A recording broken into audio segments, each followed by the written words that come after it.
Good morning, comrades! Welcome back to the channel, and I hope you all are having a wonderful day. A couple of days ago, I made a video where I shared my, let's say, unique experiences with an Audi RS6. And let's be frank here, that video generated quite a shitstorm. By now there are some misconceptions and a lot more harsh and angry comments towards Audi Germany. And this is why I decided to make this particular video. Don't get me wrong, this is not an apology or a makeup video, and no one from Audi has reached out to me with a request to make such a video. And on top, I'm gonna tell you that when I read that particular email while being covered in mud, dirt and shit after cleaning up one of the flooded basements, I was one of the most frustrated people in the world. But I do believe that whenever we decide to be frustrated, we need to be frustrated at the right entity or the right person, and more importantly, for the right reason. And I can tell you that over the last couple of weeks, I've received hundreds of supportive messages from all kinds of Audi people, their employees, their top sporters and race car drivers, their fans, customers, saying how much they loved and adored what I was doing with the car. And in the last couple of days, I've received even more supportive messages where they were saying how sad they were hearing what I was being told.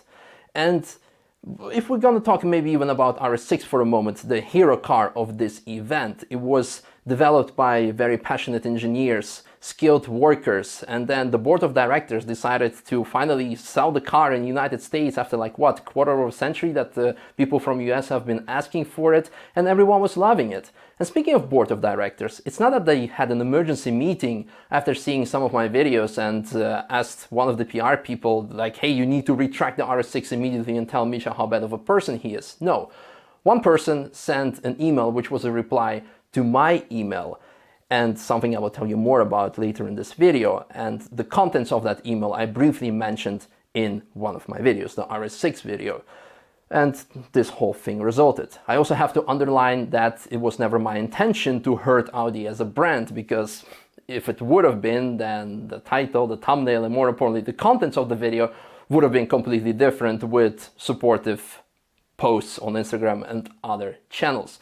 So long story short, I don't believe that people related to Audi in whatever way possible need to come back home after a long day of work and then open up the social media feed and then read all these harsh messages. And after having said all these arguments and things in defense of Audi, it is now my duty, my obligation to tell to you the story, how it truly happened. And then it is up to you to decide to form your perception for the better or for the worst about all the key players in this story. And my older audience knows that I'm always an advocate for transparency and honesty. So here it goes. On the 29th of June, I reached out to the Audi press department with a request for a car so I could generate some extra buzz for the Audi Stream live show in 2 weeks' time from then. I really did not care what type of car I would get as long as it was Audi Sport branded, so a base model Audi S3 would suffice. But Audi provided me with one of their absolute top models, the RS6. In addition, I have to tell you that sometimes it can take months until you can get a car. Hell, it can take months until you get a reply to your email, even if at all.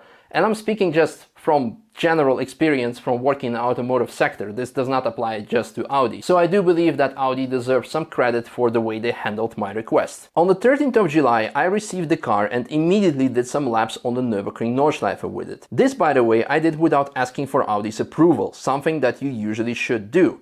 I did not receive any complaints about it. And the reason why I'm mentioning it is because there are some sources that saying that Audi complained that I was rescuing people instead of doing laps with it on the Nürburg Nordschleife. The reality is completely opposite. On the 14th of July, I did the Audi Stream show in Ingolstadt, while at the same time, 500 kilometers away from us, there was a flood that was ravaging my home region. I will spare you further details, but you can see on my channels that once we understood the gravity of the situation, we immediately started helping out wherever we could, with the RS6 being a vital part of this operation. On the 19th of July, I submitted another request with my contact at the Audi PR department for an extension of the rental agreement with the RS6 or a direct replacement. That request was answered very positively and forwarded to the press car department. In the meanwhile, I was posting the content of the dirty RS6 on my social media channels. Content that was liked by many tens of thousands of people, and among them were also top executive personnel of Audi. On Thursday the 21st, Ford reached out to me saying that they would like to donate some vehicles for this mission.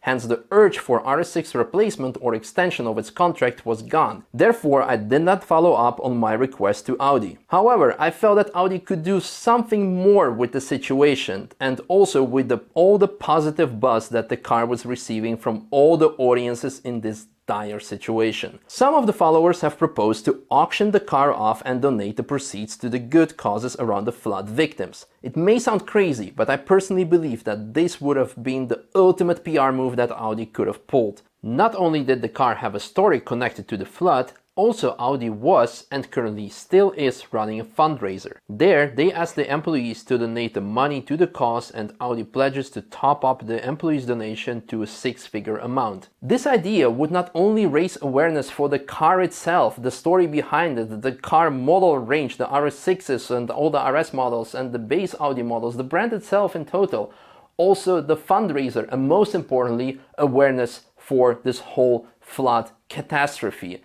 And in addition to that, it will also generate some funds that Audi could put into this donation fund. The ultimate win-win situation. Now, the idea, as mentioned, sounds a bit crazy, so before pulling the trigger, I asked some people that I know in automotive PR world, some people that work for Audi, and some just other friends of mine, and everyone said that this was actually quite a good idea. After receiving the positive feedback, I wrote an email to one of the higher PR reps at Audi explaining the situation and proposing this idea. The following day, I have received that particular email saying the following. Dear Misha, thanks for explaining all this to me. No doubt it's nice to create positive buzz about an RS6 even under these terrible conditions due to the flooding. ... However, it is not what a test car like the RS6 is meant to do, nor replacing a damaged private car.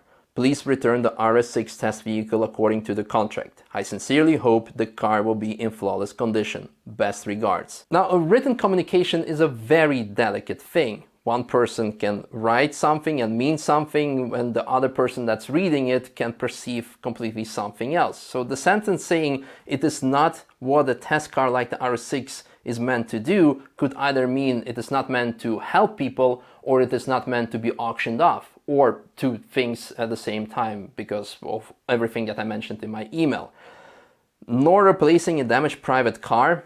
I didn't ask to have the car forever. It was rather just an extension of contract for the benefit of all the parties involved. Now, I have been wondering what the purpose of the car was actually, and I looked into the car rental agreement that we have here, and it says the rental car may only be used for reliability test drives and similar events with Audi's prior written approval. So hereby I do believe that the car was subjective to the ultimate test drive, and it has passed it tremendously with 10 out of 10, 100 out of 100 score. And should I have asked Audi for written approval to use the car to support or help in this micro humanitarian crisis that we had? I think not. And then, of course, the email continues with, please return the RS6 test vehicle according to the contract. So there was no request to give it back prematurely, but then again, also the contract would end 2 days after the email was sent. And then finally, I sincerely hope the car will be in flawless condition. Best regards. And this is probably the sentence that has triggered most of the anger from all the parties that have expressed theirs. I have to say that I always try to find reason behind things. I can find some understanding behind the certain things that were written, but some things were also uncalled for and tone deaf. But then again, I also do believe in a good human nature. I know the person that has written that email because we worked together in the past, and it's not a bad person. We had great experiences together, great moments together. Hell, maybe it could have happened that him or her was in a very stressful meeting, and then on the way back to the office, him or her has ordered a cappuccino, but instead received a chai latte that then him or her eventually spilled over, and once arrived at the office, you see this email from some YouTuber guy asking to have one of your pressed fleet cars of 175,000 euros be donated to a good cause, and it's the end of the working day and you want to go home and yada yada yada, and then you just like type something like this with just a bit of emotions. It could happen. We don't know, and because Audi did not make any public statement, and they probably will not. And I can tell you 1,000 different corporate reasons why this hasn't happened and will not happen. At the end of the day, it doesn't matter. The only thing that matters is that the majority of Audi people, who I've mentioned before in this video, do support all the good things that were done with the RS6. And that's the only thing you need to know. And I have to ask you, if you're one of the Audi's employees, please consider donating to the Audi donation fund for this cause and raise awareness among your other employees. And if you're not one of Audi's employees, then please consider donating to our cause or to one of the instances that you can find in the video description. That's all I have to say. Thank you.